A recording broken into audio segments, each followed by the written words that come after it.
The cameras were rolling, the judges were ready, but Simon Cowell's famous smirk vanished the moment the teacher whispered those devastating words.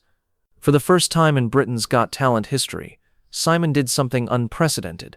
He stopped the audition, left his judge's chair, and broke every rule of the show. What Sarah Martinez revealed in that moment would shatter hearts across Britain and prove that some secrets are too powerful for entertainment. It started as a routine Tuesday audition at the London Palladium. Simon sat in his customary position, arms crossed, that legendary expression of skeptical boredom already in place. The day had been filled with the usual mix of hopeful performers, singers who couldn't sing, dancers who couldn't dance, and acts that defied all logic.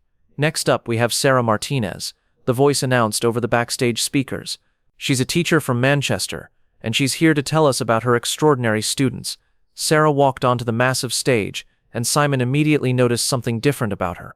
While most contestants carried themselves with nervous excitement or desperate hope, Sarah moved with a quiet dignity that seemed to carry the weight of something much deeper. "Hello, Sarah," Simon said, his voice carrying that familiar edge of professional skepticism. "So you're a teacher. What exactly are you here to show us today?" "Well, Mr. Cowell," Sarah began, her voice steady despite the obvious emotion underneath, "I'm not here to sing or dance. I'm here to tell you about someone who can't be here today. Someone who deserves to have his story heard." Simon's eyebrow raised slightly. This wasn't the typical Britain's Got Talent audition format, but something about Sarah's presence commanded attention. "Go on then," Simon said, leaning back in his chair. "I teach 3rd grade in Manchester, 8 and 9-year-olds, and there was a boy in my class named Daniel. He was the most extraordinary child I've ever met." Sarah's voice began to shake slightly as she continued. "Daniel lived in a homeless shelter with his mother and little sister. He walked 3 miles to school every day, rain or shine, because he said education was his way out. He did his homework by the light of his mobile phone because the shelter's electricity was shut off at 9 p.m. The audience listened intently, but Simon found himself leaning forward despite himself. This wasn't entertainment. This was something real, something raw. "Despite everything," Sarah continued, "Daniel never missed a day of school. Not one. For 3 months straight, he was there every morning with a smile, ready to learn. He'd share his free lunch with his little sister, even though it meant he often went hungry." Amanda Holden's hand moved to her heart. Alicia Dixon was visibly moved. David Walliams had stopped his usual fidgeting completely, but Simon was studying Sarah's face, and what he saw there made his stomach tighten. This wasn't the proud expression of a teacher sharing a success story. This was grief. "Sarah," Simon said, his voice unusually gentle, "there's more to this story, isn't there?" Sarah looked directly at Simon, and in her eyes he saw something that made him forget about cameras, about audiences, about the show entirely. "Mr. Cowell," Sarah said, her voice breaking, "Daniel died 3 weeks ago." The silence that followed was deafening. Simon's famous composure cracked completely. The audience seemed to collectively stop breathing. "He got pneumonia," Sarah continued through her tears. "Living in that shelter, the conditions were so poor, his immune system couldn't fight it, and I keep wondering if I could have done more." Simon stared at Sarah for a long moment. Then he did something that stunned everyone in the Palladium. He stood up and walked onto the stage. The other judges looked confused. The producers in the control room were frantically speaking into their headsets. This wasn't protocol. This had never happened before.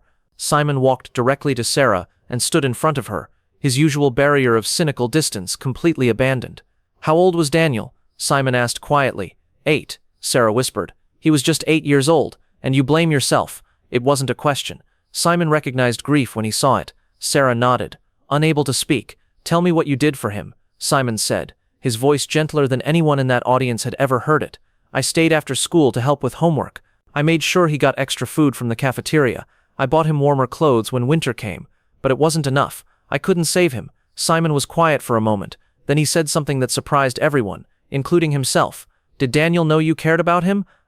I think so. He wrote me a letter before he died. His mother brought it to me after the funeral. Do you have it with you?" Sarah nodded, reaching into her bag with trembling hands. "Would you read it to us?" Sarah unfolded the worn piece of paper and began to read.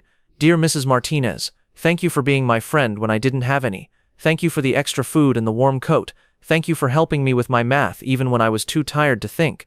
I know I'm going to heaven soon because I'm really sick, but I'm not scared because you taught me that there are angels everywhere and you were mine. Please don't be sad when I'm gone. Tell all the other kids that learning is the most important thing. even when everything else is hard. Love, Daniel. By the time Sarah finished, Simon was openly crying. The man who'd built a career on crushing dreams was standing on stage with tears streaming down his face. Sarah, Simon said when he found his voice, you didn't fail, Daniel. You gave him something precious. You gave him hope. You showed him that someone believed he mattered. Simon turned to address the audience directly. Ladies and gentlemen, this woman represents everything that's good in this world. She saw a child in need and she acted.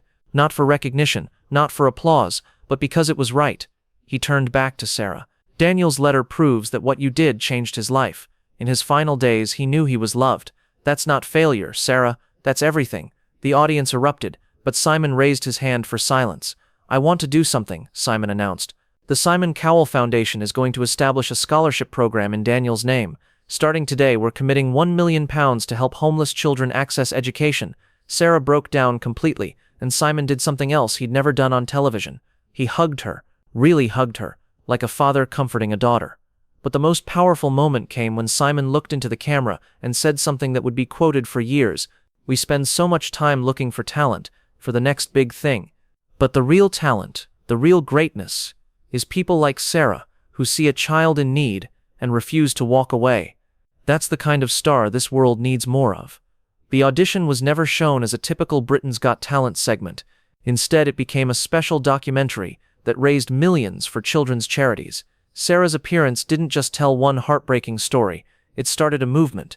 The Daniel Martinez Education Fund has since helped thousands of homeless children. And Simon Cowell, he was never quite the same judge again.